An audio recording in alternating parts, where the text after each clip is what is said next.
again. So this I'm gonna make 2 eyeballs. You can make 3. I'm gonna make them push the clay into a ball like this and form a ball.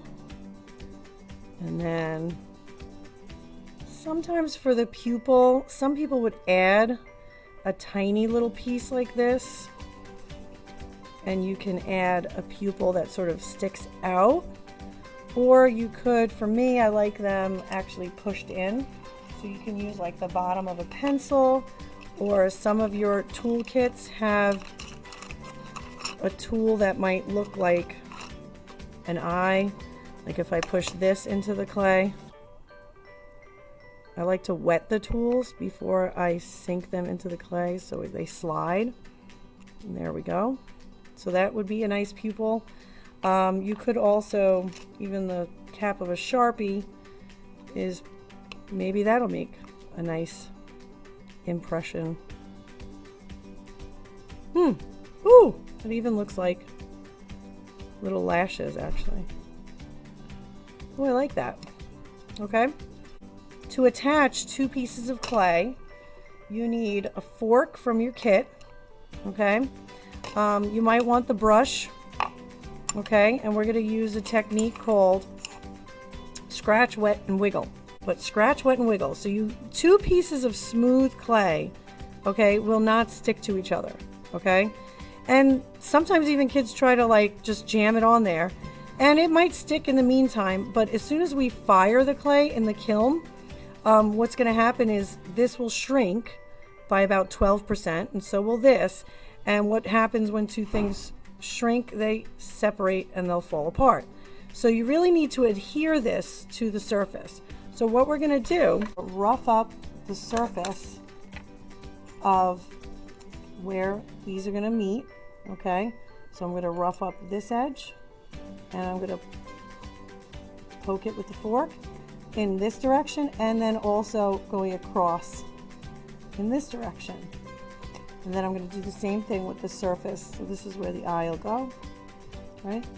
I'm going to do the same thing with the bottom of my eye, scratch in both directions, rough this up, and then I need to wet. So scratch, wet, wiggle. So I'm going to take a little bit of water on my brush. You could also just use your fingertip and just put it on the surface, okay, of the clay, and then you wiggle. You don't want too much water, and then you wiggle and you push them and zhuzh them together, okay. And a little issue that happens is sometimes you can see the scratch marks, okay. So you can take in your basket, you could take the green tools, something with a flat edge like this, okay, that can reach in to these little cracks, these areas, and I'm going to smooth that out like this and just sort of zhuzh the clay. And then you can use your brush, not a lot of water on there, no water, and just brush this and smooth it. And I like to smooth as I go. Some people smooth at the end of their project, but smoothing as you go is nice. And the ultimate smoother is the sponge. So you want to wring out, get a damp sponge going, really wring out the water. And then you can go like this and really get a nice finish, nice polish on those areas. So before I add more, it's nice to have a good smooth finish. And this is ready to go. He's not going to come off, okay? Next thing we could do is maybe put some spikes on there or teeth. So the next thing I'm going to make is actually from a slab, okay? A slab is a flat piece of clay. So we have spheres, right, or balls, right, of clay, and then we have flat pieces of clay or slabs. Okay, so I'm going to actually start with a ball, pat it down on my table,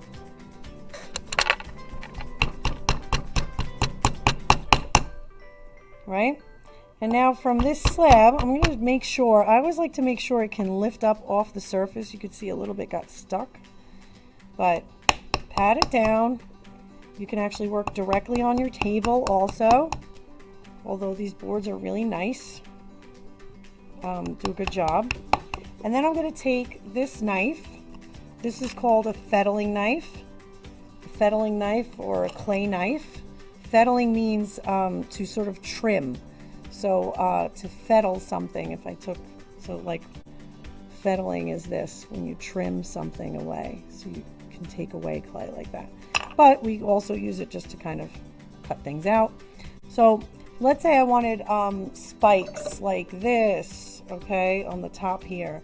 Or if I wanted wings like this. I'm going to go and cut those shapes out. I'm going to start with a straight line and a straight line down here. And I'm going to cut some triangles out of this slab. I'm going to square off the end. Okay. Make sure I can lift this up. And then I'm going to cut. So let's say I went like this. The tools always slide better when you wet them. If you've ever cut a piece of cake, you know how like the first slice works and the next slices don't. You know how like the first slice works and the next slices don't. Kind of like that. Kind of gets stuck on there. So let's say I want to attach these 3 pieces. I'm going to scratch, wet, and wiggle the back where I'll attach these. Okay, so like this, let's say. And, right? So this is flat, but the back is curved. So what I'm going to do is cut a little bit of a curve. And you could cut anything out of a slab. So I'm going to take that curve. Scratch, wet, and wiggle. Scratch this up. Rough it up. Take this. Scratch it. Wet it with a little bit of water on my finger. Adding a little bit of water, and then I'm going to zhuzh them. Squeeze them together like this. And then I also like to join them using the green tool again. Something flat, and just sort of join and smooth out so you don't see the joints, and you also don't see the extra scratching that might show up. Okay? And then I can polish. I like to polish as I go. A little sponge right there. Use your finger to polish. And that's a nice, smooth, even connection. Okay?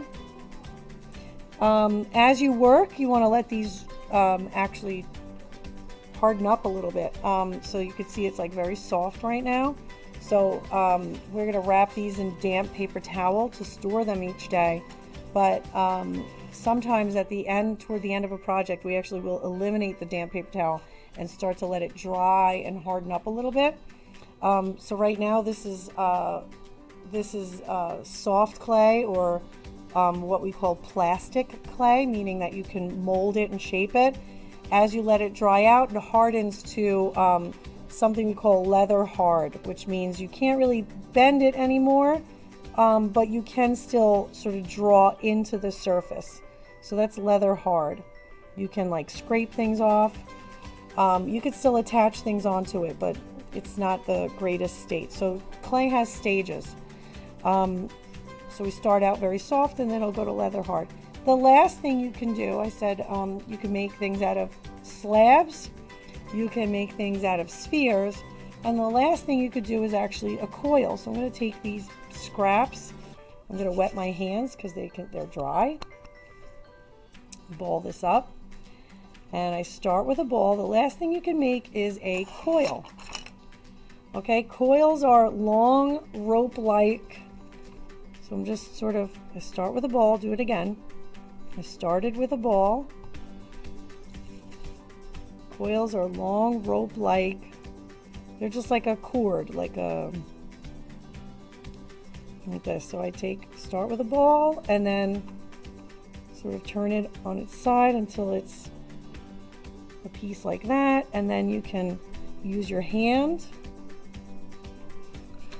or use your hand to make it longer, right? Or go like this onto the board, or your table is really the best place. And you can go like this with your hands with a little bit of pressure, and the pressure really isn't going down on the surface, the pressure is actually going that way, okay, and back and forth. So I'm trying to put even pressure with my fingers, and you can see it's getting wider and stretching, and it's nice and even. I'm going to keep my hands damp, nice open fingers. All right, so this can be used for all kinds of little accessories. You can add, you know, a tail like this. This is a coil with a little triangle at the end, a little tail. You can, I don't know, some kids added like little corkscrews at the end like this, like a little pig's tail, and I pinch this off at the end. And they added, you can add a tail like that. That looks, there we go, that looks terrible. Or, you know, you can have some things, I don't know, maybe you want like giant hollow ears like that or something. Right?